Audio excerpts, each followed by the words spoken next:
Hi hello అండి, నేను మీ Asha. Welcome back to my channel simply Asha. ఇవాళ వీడియో ఏంటంటే చికెన్ కర్రీ చేస్తున్నాను. గ్రేవీ కర్రీ అనమాట. ఎంతో టేస్టీగా ఉండే చికెన్ కర్రీని ఈ రోజు అయితే మీకు షేర్ చేద్దాం అనుకుంటున్నా. పూర్తి ప్రాసెస్ అండి, స్కిప్ చేయకుండా వీడియో మొత్తం చూసేయండి. ఇంకెందుకు ఆలస్యం, వీడియోలోకి వెళ్ళిపోదాం. నేను 1 kg చికెన్ తీసుకున్నాను. దీంట్లో ఇప్పుడు ఉప్పు, కారం, పసుపు అవన్నీ వేసి మ్యారినేట్ చేసుకున్నాము.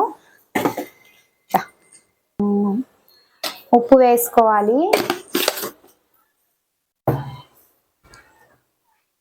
నెక్స్ట్ 1 స్పూన్ పసుపు వేస్తున్నాను.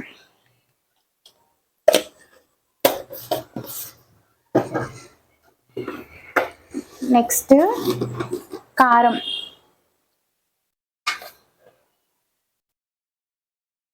మీరు కారం కొద్దిగా ఎక్కువ తింటే ఎక్కువ వేసుకోండి. నేనైతే మాకు సరిపడా వేసుకుంటున్నాను కారం.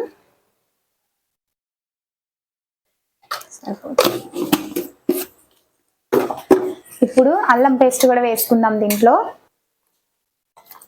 చూడండి, అల్లం పేస్ట్ కూడా చూసి వేసుకోండి, ఎందుకంటే మనం తాలింపులో వేసుకుంటాం కదా, అందుకోసం అని చెప్పేసి దీంట్లో కొద్దిగా చూసి వేసుకోండి.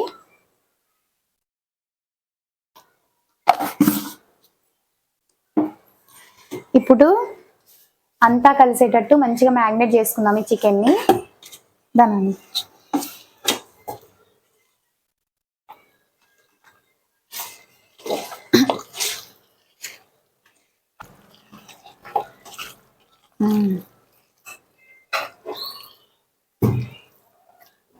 చూడండి, ఈ విధంగా కలిపేసుకొని ఒక 5 నిమిషాలు పక్కన పెట్టేసుకుందాం.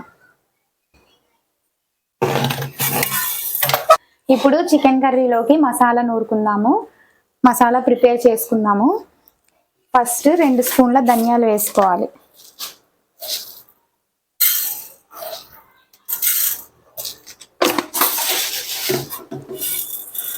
ఇప్పుడు ఇవి మిరియాలు, లవంగాలు, జాపత్తి, జాజికాయ, చూడండి ఇవి ఇలైచి, ఇవి కూడా వేస్తున్నాను. ఘాటుకు తగ్గట్టు వేసుకోండి, మరీ ఎక్కువ వేసినా ఘాటు బాగుంటుంది. వీటిని దోరగా వేయించుకోవాలి, మరీ ఎక్కువగా మార్చొద్దు. ఈ మసాలా దినుసులు ఈ విధంగా అయితే సరిపోతుంది, ఇలా దోరగా అయితే సరిపోతుంది. ఇప్పుడు వీటిని ఒక ప్లేట్లోకి తీసుకుందాం. ఇవి చల్లారాక పౌడర్లా చేసుకోవాలి, గ్రైండర్లో మిక్సీలో వేసుకొని. ఫస్ట్ ఇప్పుడు దీంట్లో 1 స్పూన్ ఆయిల్ వేసుకున్నా. ఇప్పుడు ఉల్లిపాయల్ని కూడా దోరగా వేయించుకోవాలి.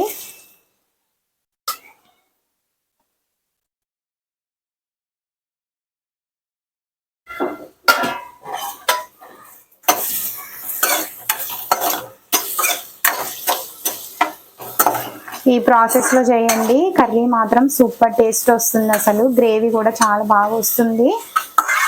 ఉల్లిపాయలు ఇలా వేగిన తర్వాత కొద్దిగా ఇలా ఫ్రై అయ్యాక దీంట్లో ఒక 2 టమాటాలు అయితే కట్ చేసి వేసుకుంటున్నా. దీంట్లోనే ఒక 4-5 జీడిపప్పు పలుకుల్ని కూడా వేసుకుంటున్నా. ఒకవేళ జీడిపప్పు లేకపోతే స్కిప్ చేయొచ్చు, అయినా సరే కర్రీ చాలా బాగుంటుంది. గ్రేవీ కొద్దిగా చిక్కగా వస్తుందని చెప్పేసి నేను జీడిపప్పుని కూడా వేసాను. చూడండి, ఈ విధంగా ఫ్రై అయితే సరిపోతుంది.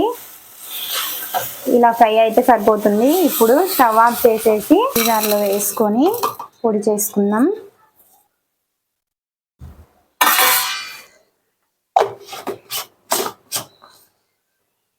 చూడండి, ఈ విధంగా పౌడర్ చేసుకుంటే సరిపోతుంది. ఇప్పుడు మనం ఫ్రై చేసిన ఈ టమాటా ముక్కల్ని కూడా పూర్తిగా చల్లారిన తర్వాత మిక్స్ చేసుకోవాలి.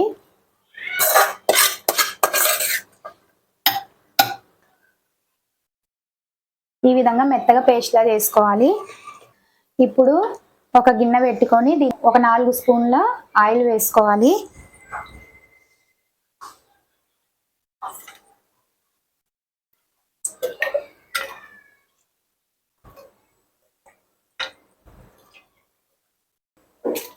ఇప్పుడు దీంట్లో షాజీరా వేసుకుంటున్నా.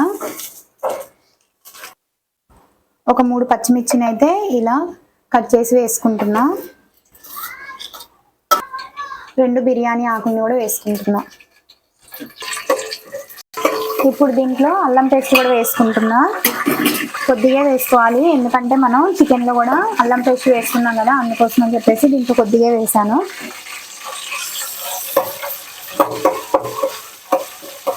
అల్లం పేస్ట్ పచ్చి వాసన పోయే వరకు మంచిగా వేగనివ్వాలి. ఇందులో మనం గ్రైండ్ చేసుకున్న ఈ పేస్ట్ ఉంది కదా, ఇది కూడా వేసుకుందాం.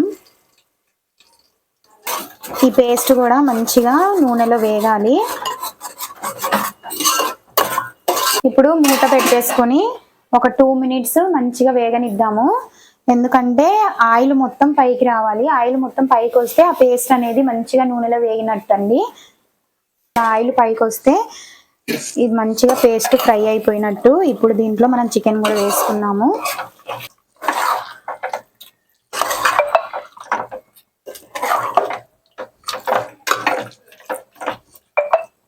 ఇప్పుడు దీన్ని మూత పెట్టేసి హై ఫ్లేమ్లో ఒక 2 మినిట్స్ ఉడకనిద్దాం.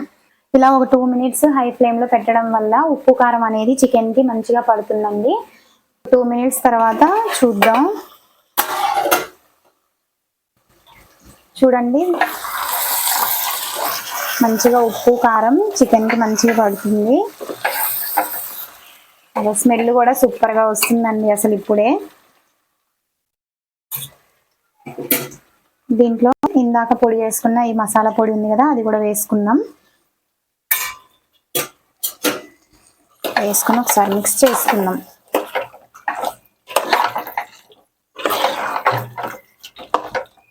దీంట్లోనే కొత్తిమీర కూడా వేసుకుందాం. దీంట్లోనే పుదీనా కూడా వేసుకుంటున్నా కొద్దిగా. ఇప్పుడు వీటన్నిటిని మంచిగా కలిసేటట్టు మిక్స్ చేసుకుందాం. ఇట్లా మంచిగా కలుపుకోవాలి.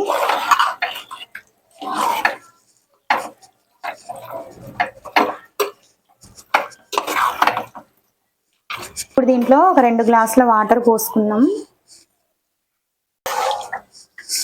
చూడండి, గ్రేవీ అనేది మరీ పలసగా ఉండొద్దు, అలా అని మరీ చిక్కగా ఉండొద్దు. ఎందుకంటే చికెన్లో వాటర్ ఉంటుంది కదా, అందుకోసం అనేసి ఇలా ఈ కన్సిస్టెన్సీలో ఉంటే సరిపోతుంది. ఉప్పు ఏమైనా కారం ఏమైనా తక్కువ అనిపిస్తే ఇప్పుడే వేసేసుకోండి.